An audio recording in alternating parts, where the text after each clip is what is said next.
Welcome back to day 2 of the group stages here in Wuhan, China. We're gearing up for our next bout between Longzhu Gaming and the GIGABYTE Marines. Now, a wise man on Reddit once said, meta doesn't define the game, players do. And few contenders at the 2017 World Championships embody that truth more than Longzhu top laner Khan or the GIGABYTE Marines jungler Levi. Two larger-than-life figures who dictate the game the way they want to. They play on their terms and their terms alone, destroying all who cross their path with a relentlessly aggressive play style. In just a few moments, we'll see what happens when two unstoppable forces go up against each other. Brace yourselves, solo queue. You'll without a doubt feel the effects of this matchup for weeks to come. Now it's time to send it over to the casters to get us into the games. Gentlemen, take it away.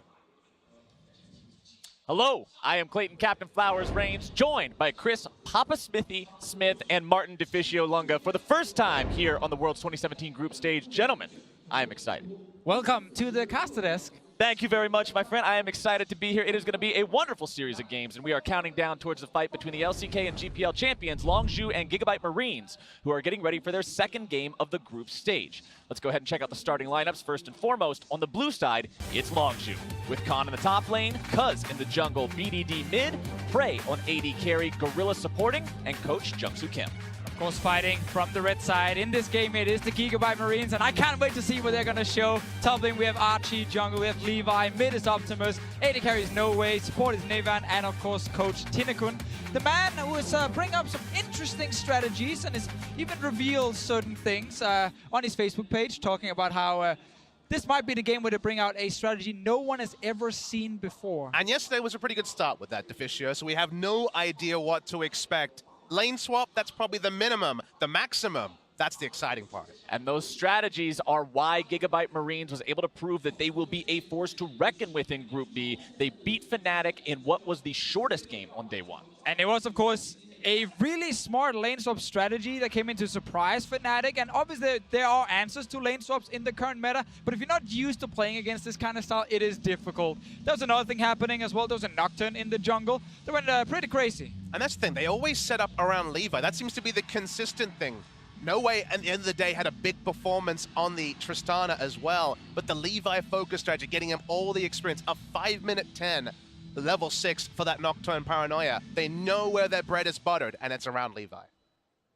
Not the only tactic that these guys have ready either, like you guys mentioned in just a moment ago. Yep. They said they've got all sorts of good stuff cooked up for this series. Not just this series of games that they're going to be playing in groups, but all throughout the whole thing. Yes. They want to go the distance with these crazy plans. How do you prepare for this? How do you prepare for this team when you have no idea what they're going to play? Like, we looked at solo queue accounts. There was some Mordekaiser, some Urgot in there as well, and we're like, okay, that might happen, but where are they going to put them? Is it mid lane, bot lane, top lane? We don't actually know. I'm really looking forward to seeing what this special strategy is, because earlier today on social media, Coach Tinekun was talking about how we're going to deploy something the likes of which you've never seen before against Longzhu. It got a lot of traction. Yeah, we've seen some crazy stuff over the course of competitive League of Legends history. We got a long road to go back, but to say something like that gravity of a statement, should be fun to see it play out. I mean, yesterday's game plan was right up there with the Heimerdinger jungle I cast so many years ago. Meta breaking is awesome. The Galio ban, though, to start things off here for Longzhu, I think is super smart, because guess what? Even level 1, Galio has wave clear, a great 1v2 champion, and when you're lane swapping, 1v2s usually go hand in hand. And the bans should be fairly standard from GIGABYTE Marines. The Talia coming in as well, remove that from BDD is very smart. Obviously one of the champions he is amazing on, and it's fantastic for Longzhu. And you think about what she's good at. Talia has the global, the ability to roam top was the core strategy of Longzhu to help Khan out in the top lane. So Galio gone, Talia gone. They're actually both bans against BDD, even if they're one apiece. Galio gone, Talia gone, Jace and Kalista also taken off the table by the Marines, while Lulu and Janna have been removed by Longzhu, as the first pick is Xayah for the Korean representative. That seems very standard. That must be like a Cho'Gath support. There is always that possibility. And Optimus, of course, Optimus, depending on who you are, could be taking the Karma mid. So who are you? What do you say? I say Optimus. I say Optimus. Come on, Transformers. It's right there. So we get the Xayah as well. Rakan is available and was not taken by GIGABYTE Marines. And Rakan is one of these special supports who can be a playmaker but also build art and sensor. They're fairly rare in the current meta. Most of them are very defensive shielding supports.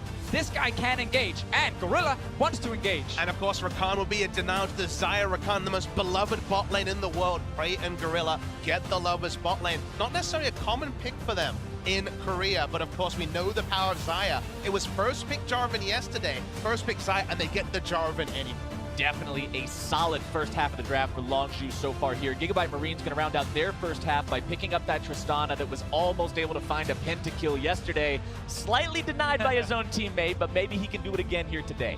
Yeah, also Tristana is the best available AD carry against Jarvan specifically. Like, not only can you jump out of that Cataclysm, you can also deny his engage if you're very quick. So it's a smart choice, but I'm kind of scared to see Longzhu get Xayah Rakan and the flex pick Jarvan. Like, that's a lot of power picks for these guys. But you look down GIGABYTE Marines, and it feels like the end of their draft is more than some of their parts. Even yesterday, we were like, okay, you're showing us the Galio's going top lane, that's weird. They made a lot of reveals early that didn't necessarily cement the final five. I look at GIGABYTE Marines and I say, okay, so far, pushing. Pushing is there in terms of the draft. They play with a very fast pace in the early game, and Longzhu do as well. So fighting fire with fire is a good choice. All right, going into the second part of the picking phase now with Sejuani, Syndra, Cassiopeia, and Maokai all banned away. GIGABYTE Marines have one more to make before giving over the next two picks to Longzhu Gaming. Picking between a couple of different things here, they go with the Lucian. Cassiopeia already banned away. Could have been a pick against Lucian specifically.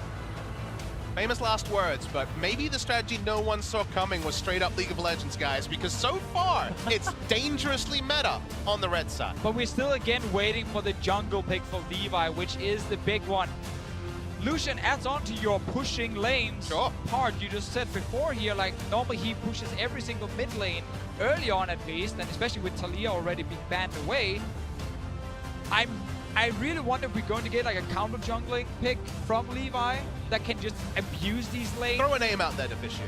I mean, so something we have seen from teams with like a lot of pushing lanes, like there are things like Nidalee you can play. Kayn has been used as well. Against Mordekaiser. The karma that was picked up at first is so good at taking these slow melee champions like the Cho'Gath and the Mordekaiser and getting them in there. And you know this is cool. You know what the delicious thing is? We had one Mordekaiser in Korea. It was Khan himself playing as a counter pick to the Renekton. This champion works in a 1v2, and I think we're getting spicy. I'm once again smelling a bit of a lane swap because Cho'Gath, while he's not an amazing jungler by any means because it takes a lot of time before he really comes online, he does offer wave clear in the early game. So if your job is to hold in a lane swap with your top laner, Cho'Gath actually works there. It's not a carry pick for Levi, it's actually completely different. So I'm thinking the lane swap for now. Mordekaiser, of course, could just take the 1v1 lane. I mean, lane swap has to be on your lips. It is Archie, has played it in solo queue. It's one of those ones we saw. The Mordekaiser and the Urgot were the edge meta picks that we thought, what if, what if, what if? The what if starts now. The what if for this game should be absolutely amazing to watch. Mordekaiser, something that no one expected. Well, I'm sure a couple people probably expected it, but by and large, we did see it in solo queue, fair enough. But heading into this game, GIGABYTE Marines are not disappointing already as we're loading in.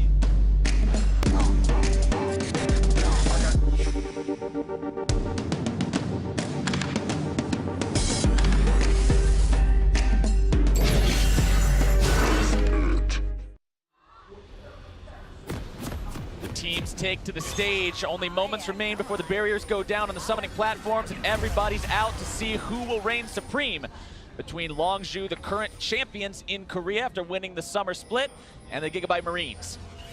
And now we get Levi on Cho'Gath. We said in Champ Select, this is not the big carry jungler. Yesterday he had the Nocturne, and it was fantastic to watch him, double jungle early, rush to level 6, and have this super carry performance. It's gonna be different. And let's talk about how Longzhu should approach this, because we watched yesterday a 4-point, 5-point defense very defensively. Whenever you're against what ifs, I really like barreling in as 5. It's the same as if you're in solo queue, you go in as 5 against, say, a Blitzcrank, expecting to invade yourself. Longzhu are going to get extra information, as we had a bit of information about Levi. Yeah, they have to try to get a little bit of control over this jungle. You can see on your screen right now the numbers that Levi put up yesterday. Absolutely insane performance on that Nocturne, thanks to his team giving him so many resources. Longzhu wants to shut that down this time around. So we are going back to the old lane swap meta, where you used to go in and place this ward all the way at the enemy inhib turret, between the tier 2 tower and inhibitor turret right there. Simply to spot if someone is moving from base down to this bottom lane. We're really old school now. They really are going all the way back in time to keep an eye on who's going to be walking down that lane so they can make sure they respond in time.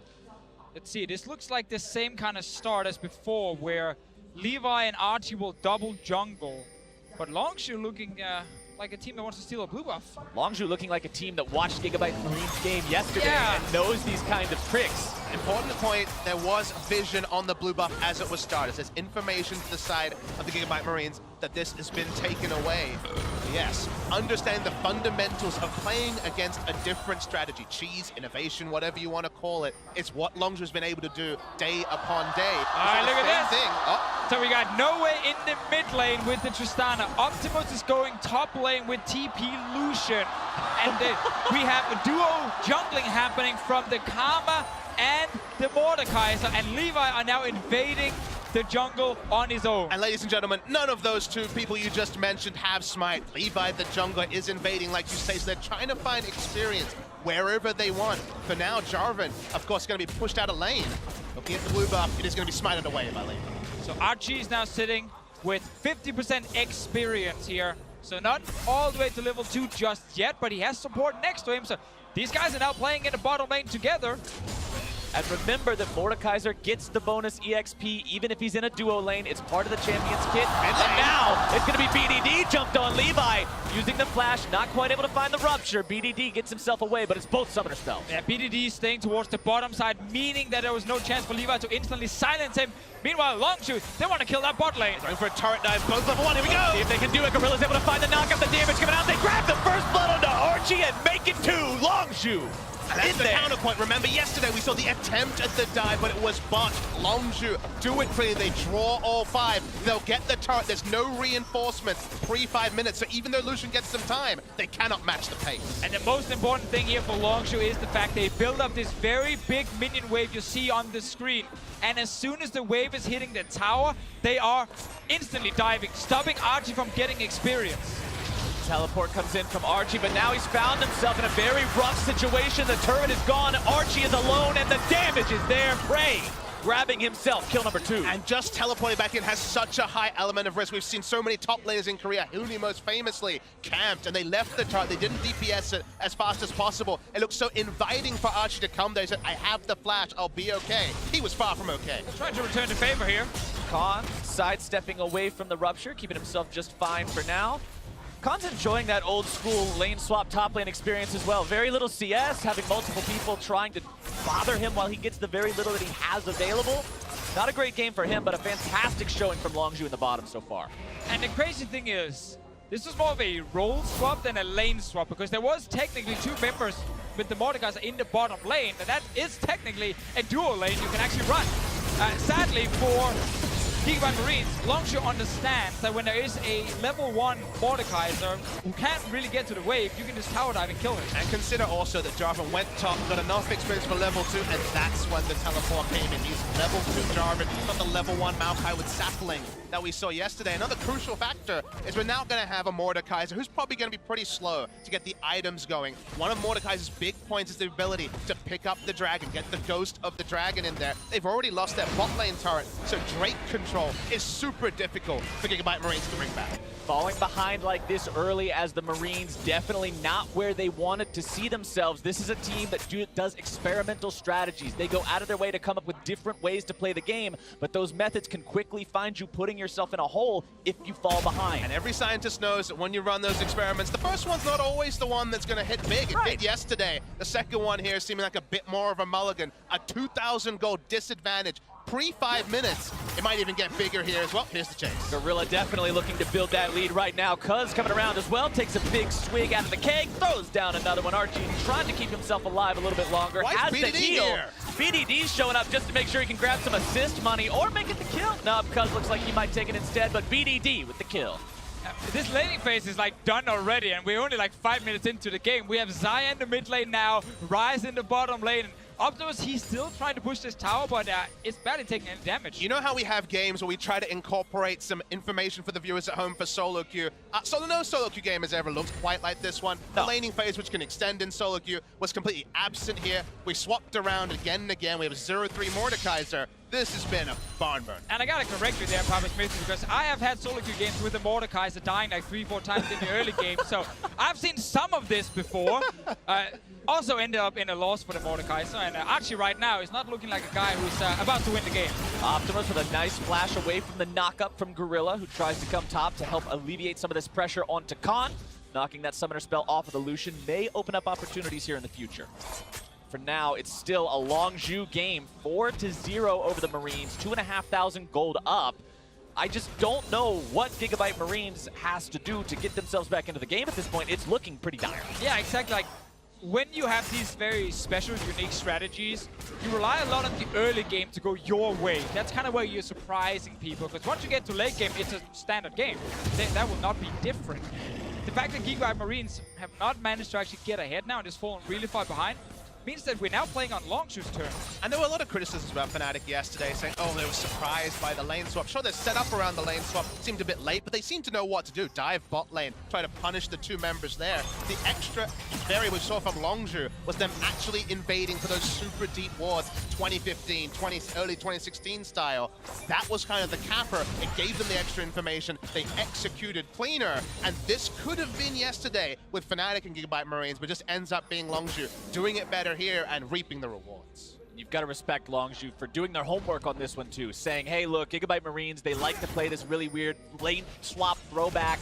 We need to be prepared for it. We need to get those I like down. to think that the coach has kept consistent notes for the last 3-4 years and just tabs back through, gets back to 2015. It's like, hey, oh, wards. Ah, okay. But you notice this, it happens with, say, when Evelynn comes back into the meta, people forget, wait, you can ward camps. It's not just control wards to go along to your sides. And the same thing rings true when the lane swap meta, which GIGABYTE Marines solo are trying to bring back, explodes back into favor. It's nicely done there. Optimus is here, but so's Levi. Oh, 2 versus 2, make it a 3 versus 2. Optimus now going to be the one who's caught out.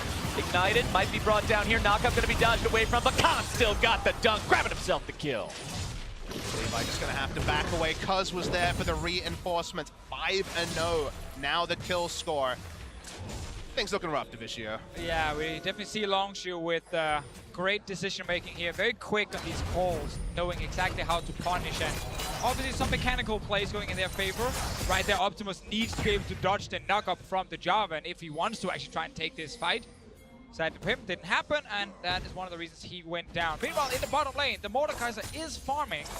He is sitting with 60 CS, so it's not terrible in terms of their creep score, but 0-3 is kind of rough. The itemization is going to be interesting. I imagine Ryze and then just situational is where he'll go. It's always kind of been the Mordekaiser item. Post-rework helps with the Ghost of the Drake that, okay, they're probably not set up to take. And now we see some damage bot lane and Gorilla's here again. I don't know how well this is going to end for Archie. Again, taking a lot of damage there from BDD, forced to back himself up. 0-3-0 on the Mordekaiser so far. I also love that Gorilla is like, I'm just going to go Moby Boots really early. This is clearly a game where the laning phase is done. I'm just going to move around as fast as possible, and he's in every single lane. Like, so this is a play from top here. Optimus needs to be able to dodge this knock-up here from Khan. He gets actually hit by it, so now he's stuck in place, taking even more damage. And he flashed from the previous gank, you'll remember, when he flashed with the culling up, so Khan dunks him down. Somehow this game has become a hodgepodge of something from every single season. I mean, the pure roaming from level 1 was kind of a season 1, season 2 strategy. Yeah, throwback to Heart of Gold and Philosopher's Stone. You buy the gold generation items and you walk around the map from level 2. Well, he's got the gold generation, he's got the fast boots, and yeah, trying to make plays wherever he goes. It's kind of a counterpoint to yesterday where he kind of had to sit in lane as Karma and die repeatedly. Also yesterday, GIGABYTE Marines in that Fnatic game, like, they got so much gold. It was actually insane how quickly they managed to build up this huge lead in that game. At 15 minutes, at 28,000 gold. And the average, every other team doing that day was 23,600. So it was insane how quickly they took down towers, got kills, and then stacked up items, especially for the Nocturne and the Tristana. And that's kind of the takeaway here, is that's everything. That's even the minion kills, because the Tristana was free farming as well. So getting that much collected gold is just very difficult to do unless you really play around maximizing in the early game. Yeah, the reason we show this now is to kind of contrast it to this game being, well, GIGABYTE Marines have not been able to get the same kind of start, are not going to be able to get the same amount of gold.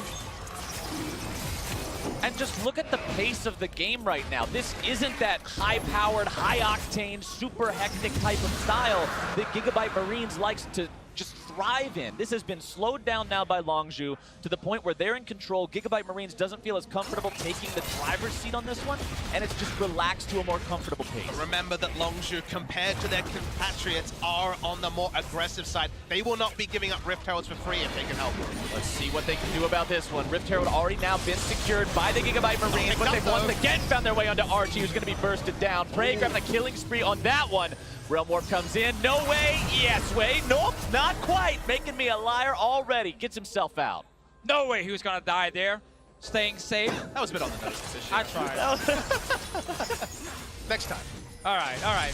Thanks for calling me out, guys. As Archie was keeping it real dying, here. You'll get him next time, bud. As Archie was dying, Crucial Factory did pick up the Rift Herald. It could have gone and been unable to be picked up, was picked up there, so at least they have something to show for their day. Oh, the teleport. Here we go. Teleport coming in. Double TP. Longzhu immediately collapsing onto it. Archie looking to get himself out of the way. Harvesters of Sorrow keeps him alive for an extra second. Prey going to be going on a rampage. Into the back line goes the Cho'Gath, but now he's going to found himself isolated once again by him.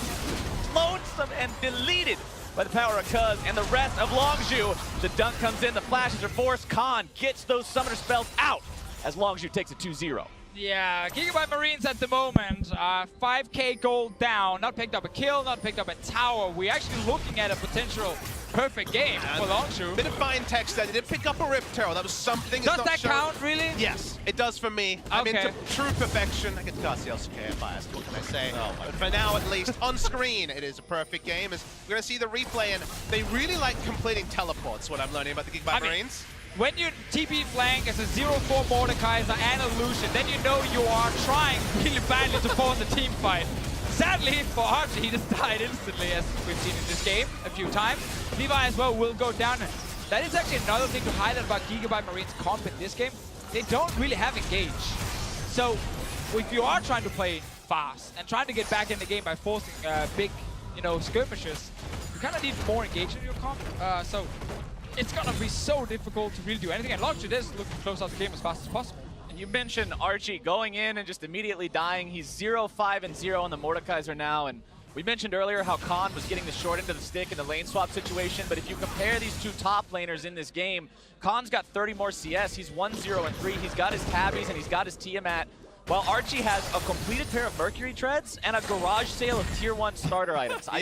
This is nowhere near viable. I like calling it the random sampler personally. All the right, garage sale fits pretty well. The Rift Herald can be plopped down at some point. That's about the only thing you can cheer for as GIGABYTE Marine fans. It's the most valuable item in his inventory. They know Levi's there because they have a ward towards the backside, but they'll continue creeping forward. For now, at least, like you say, the pace lowered a little bit, but the light at the end of the tunnel is definitely flickering for the GIGABYTE Marines.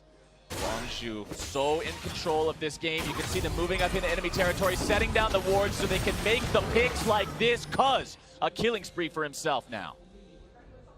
Longzhu at the moment, kind of just trying to pick up whatever early towers they can. We got top lane, one going down. Mid lane is still alive, but once you kill the top lane, you can push in that wave and move down to mid after and just put in more pressure. And Prey and Gorilla might look to fight. Prey and Gorilla so strong this game. 4-0-2, 0-0-9, 100% kill participation for Gorilla on the support.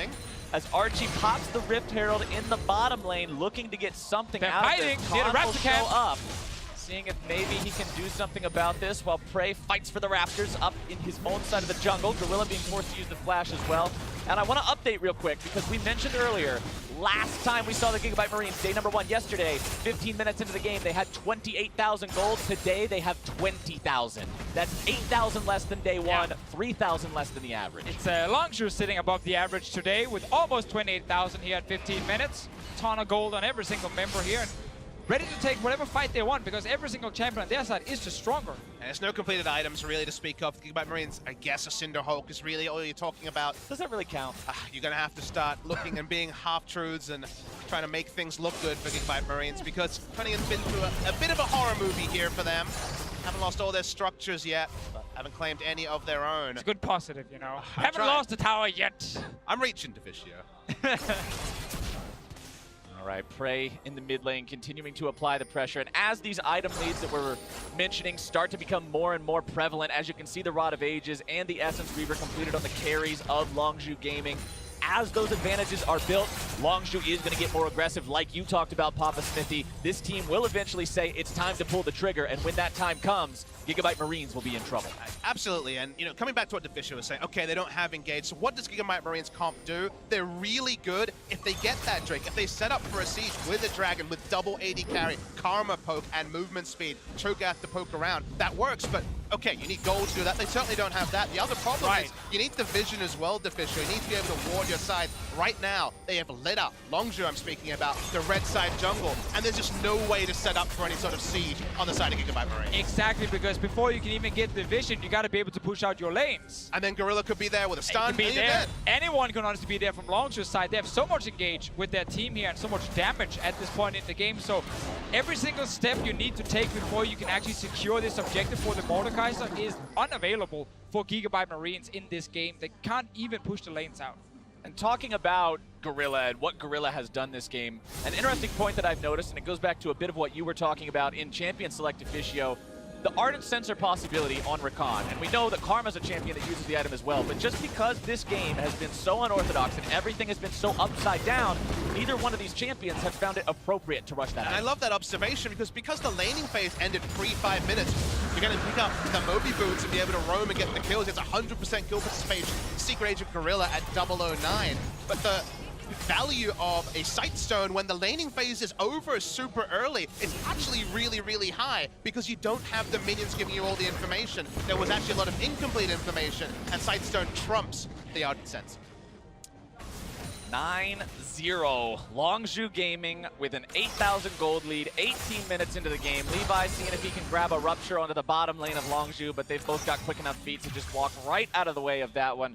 No fear on these guys just because of how far ahead they are. Even if you don't have the flash up on Gorilla, you're not really worried at this point. Prey's got everything. I just don't see a world where they're able to be pushed back at all. I mean, you kind of look at the map, and usually you want to draw a diagonal line where one team owns a side. Right now, the diagonal line maybe includes minions pushing into the secondary turrets. It certainly doesn't include either side of the jungle for the GIGABYTE Marines. So they're being starved out, even though Longzhu's doing nothing, fans. But don't worry, Papa Smithy, because Archie finally has an Amp Tome. So he's getting closer to a real item. He's sitting on 1,800 gold. He's going to get a Ryze when he goes back to base. He's on his way. This is their first crucial power spike for Archie. He's walking to it as well. He's actually walking. Taking his time. I'm getting there eventually. If you haven't gotten it yet, you can definitely spare a few more seconds. Well, he finally gets it. 19 minutes into the game, the Mordekaiser has his first non-boots item completed. Maybe that'll make him a little bit better off, but he's still got one hell of a mountain to climb if he wants to stand toe-to-toe. As the viewers can hear, we are trying very hard to find the positives here for Archie specifically on this Mordekaiser. Usually glass half full play-by-play or an us isn't followed by rip-snorting laughter, but that's where we're at right now. Sorry, guys. At this point in time, you've just got to laugh through the pain if you're GIGABYTE Marines because things have just gone from bad to worse. Now they lose their 5th turret of the game.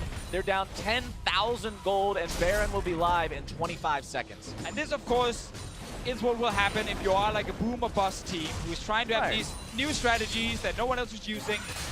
Some of them might work, some of them will definitely not work. And in this game here, well, Longzhu are just too good of a team to actually get too surprised, and Prey might go down. Prey with a nice flash over the wall to keep himself safe. The root comes out, the shutdown still comes through for Noway, getting GIGABYTE Marines on the board. There you go, everything starts with one. Now. It all starts with one, Deficio, but now the comeback to the comeback as Levi finds himself rooted up and bursted down. Can't quite take Khan with him. BDD still looking to grab some more damage. Optimus thinks the TP in as BDD a bit too far forward. Gonna be forced to flash away. Archie chasing after him. Harvesters of Sorrow on, but the duck comes out. Optimus gets taken down, and BDD goes on a killing spree. The root onto Archie. Ryze isn't gonna do a thing. 0-6 as Longzhu goes up to 12. And this is what 11,000 gold lead at 20 minutes looks like. You have so many items that Prey going down is by no means an abortion of any of this aggression. They turn onto the Baron, 20 minutes 30. It's not going to be a contest for GIGABYTE Marines. Longzhu knows this is pretty much free money. They're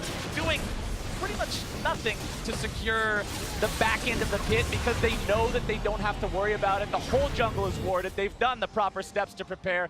The Dusk Blade first completed item on Khan's Jarvan, by the way. This is what happens when you piss off the man who plays carry tops all the time and make him sit under his turret all game. You're going to pay for it. Now we don't have to talk about any sort of perfect game ramifications because Frey, he took too many liberties. He didn't have complete vision over both sides. He went down, but that didn't dissuade Longzhu. He's an inexperienced player, so he was obviously just overextended there. Happens for the rookies. Let's see in this fight. GIGABYTE Marines, after the 1 kill onto Prey, kind of ran out of cooldown. So while Archie did actually join with that crazy Ryze Scepter here, he's not really able to deal enough damage, and Khan with that Dust Blade, he's in top lane now. Yeah, Optimus is feeling exactly what that Dust Blade is for. Killing spree there for Khan as he gets the solo kill onto his opponent. 3, 0, and 5 on this J4. By the way, those are the ingredients to a Ghost Blade now as the next item he completes. He's not worried about anything else. Just that lethality, that straight 100 to 0 from the burst. Of course, if you get the first item with lethality, you gotta get the second one as well. The enemy team is not exactly stacking a lot of armor at this point in the game. And at the end of the day, it's Cho'Gath in the jungle. He's not going to hit the super tank we see from top lane anytime soon. No. There's a Ryze, but nothing else to talk about from Archie. So you're basically one-shotting everyone on the side of GIGABYTE Marines, and any more items, and that's basically all 5 for him. Oh, by the way, knock, knock, bottom lane. It's Longzhu as Khan goes on a rampage top side. We don't even get to see it because he kills Archie too quickly. 4, 0, and 5 on the Jarvan. The bottom lane inhibitor turret falls. The inhibitor will go shortly thereafter. They don't even care about going to the other lanes because the GIGABYTE Marines can't walk safely through the middle of their own base, and Longzhu will look to end. There's no TP from Khan though, so he's stuck in base. It's only 4 vs 4 up here, and Longzhu decides to step away for now, at least. Oh, never mind. Levi made the mistake of walking up to the wall of his own base. Now he's gonna pay for it, taken out. Longzhu are just so threatening at this point. They're here to win and get out, not wasting any time. The fastest game of groups yesterday, I believe it was 24, 26 minutes, something around that, as GIGABYTE Marines beats Fnatic. And they might just lose that quickly to Longzhu here today. 23 minutes in, the team is on to the second inhibitor turret. No contest on that one. Second inhibitor probably won't tell a different story. Baron up minions now in the bottom lane. 1 minute left on Baron buff. Longzhu 5 men strong. Looking to end for real this time. Archie, the flash will keep him alive for now. Losing a good chunk of his HP though. Nexus turret number 1 gone. Number 2 quickly going to be telling the same story. Noway has to jump out of the way as Archie is rooted and taken down. The damage coming in from Khan. Levi, the next target, not quite going to be hit by the knockup, but Longzhu has their sights set on the remaining members. Gorilla finally falls to Levi.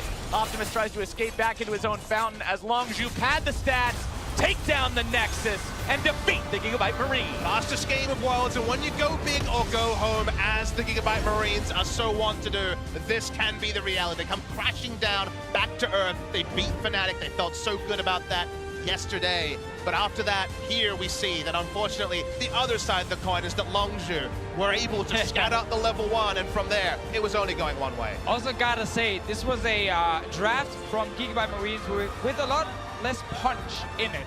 Even if they are actually succeeding with this, you know, kind of lane swap, kind of role swap with the Mordekaiser in the bottom lane, like, it's still a comp that will take a lot of time before it's actually doing a whole lot.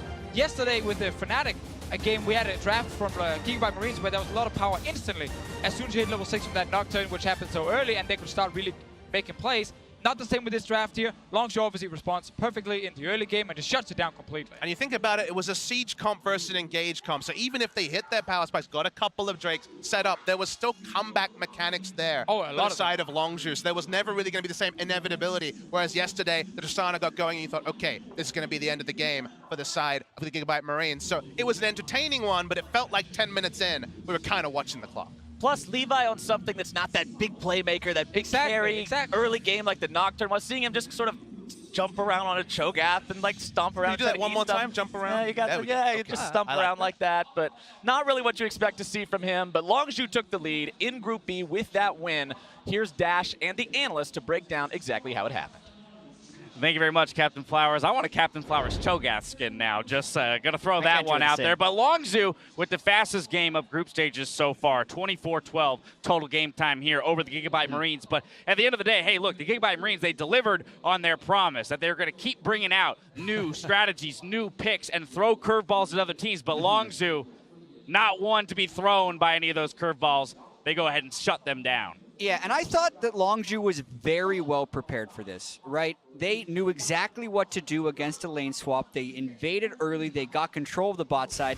And we're going to watch this because this is actually not that different than what Fnatic was faced with yesterday, even if you switch out some of the champions. Well, it's exactly the way that lane swaps used to be played way back when. You ward your own camp, you see the other side, you invade, you split the map, and the response from GIGABYTE Marines here has to be to adapt, to go to the opposite side, but because the turrets have been buffed, you can't do that, so the dive is the response from Longzhu, and they pull the trigger beautifully. And of course, pulling the trigger was so well executed from them, knowing there was no Cho'Gath because of the adaptation once again for the GIGABYTE Marines. Getting in here, making this successful means that everything that was planned for the Marines goes completely out the window. And as a result of that, there's no way back into this game. Yeah, the wheels fell off a little bit after that as well, trying to teleport back in as level 1 Mordekaiser and dying. But I don't want to take away too much from the strategy, so to speak, that GIGABYTE Marines were trying to do. I just want to take away from their execution, because I actually like the concept of, hey, get this large wave to crash, help Mordekaiser get some experience in the jungle, power to level 6, get a Drake, try and snowball.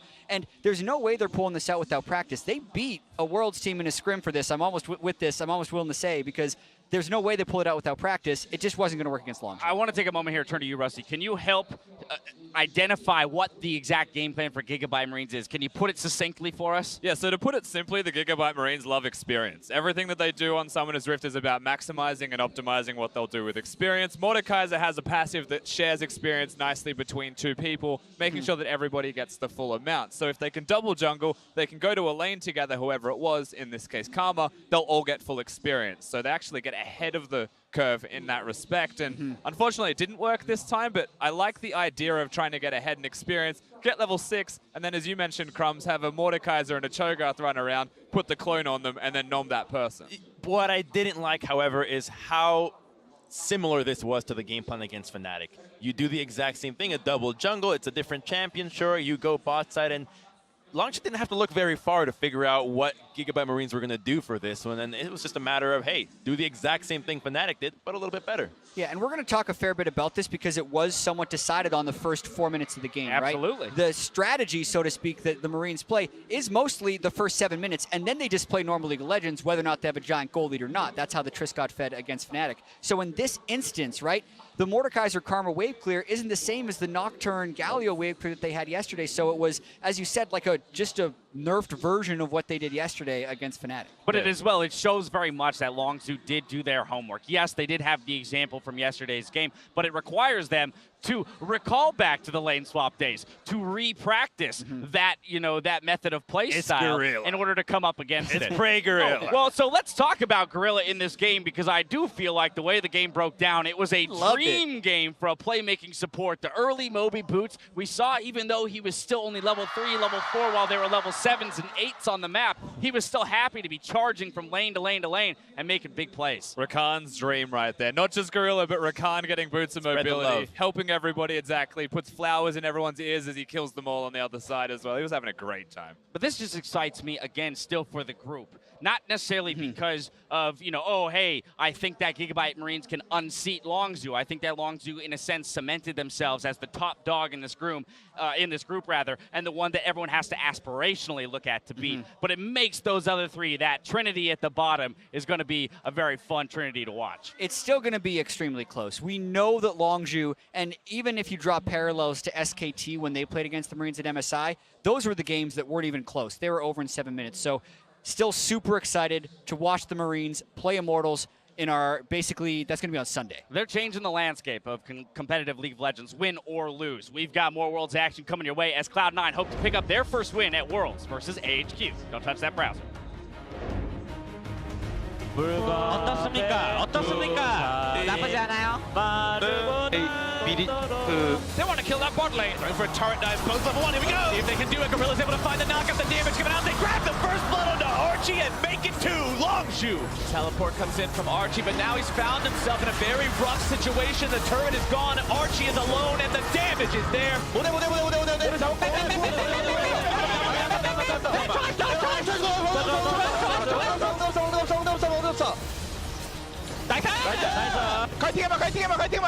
오케이. 이거 티타노 프레 Okay. Noway has to jump out of the way as Archie is rooted and taken down. The damage coming in from Khan. Longzhu pad the stats, take down the Nexus, and defeat the GIGABYTE Marines. If you want to follow the best of the Rift, then you need T-Mobile, America's best unlimited network.